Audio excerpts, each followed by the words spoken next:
Welcome to Craft 101. My name's Oliver. I'm the winemaker here at the Maha Estate and Via Creek Cellars, and I'm here to talk about winemaking as a craft.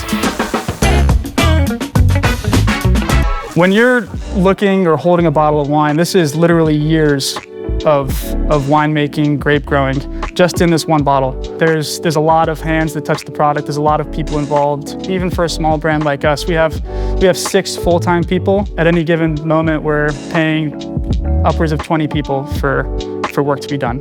Any good winemaker will tell you that a good bottle of wine is made in the vineyard. And when you're choosing a vineyard site to put a vineyard, there's a lot of things that you have to think about. One of them is topography, what slope the hill is at, if it's facing south, north, east, west.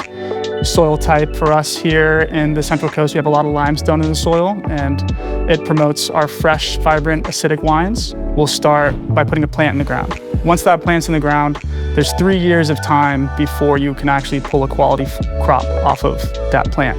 Then you bring the fruit into the winery, you process it. That involves a sorting table, picking out clusters that we don't like.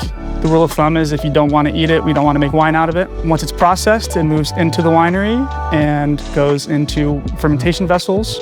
Fermentation is the conversion of sugar to alcohol. It's done by yeast, and the yeast gobble up the sugar, they fart out CO2, and they pee out alcohol, to put that in crass terms. Once fermentation's finished, it's pressed.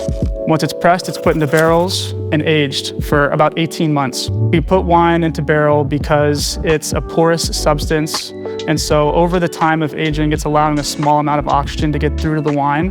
It helps to soften those angular parts of the palate and lengthen the aromas and contribute to some more savory characteristics as well. And then once it gets to the bottle, then that's another year of bottle aging. So you have 5 to 6 years of time just in this one bottle of wine. It's a very time-intensive process, and there's a lot of care and effort that goes into it. And the beautiful thing about wine is that it's really a timestamp of the place and the wine. Thanks for watching. I hope that gives you a little bit of insight as to what goes into the process and the craft of winemaking. The best way to really experience it and to learn about it is just to come to visit. So come to SlowCal. We'd love to have you. Cheers.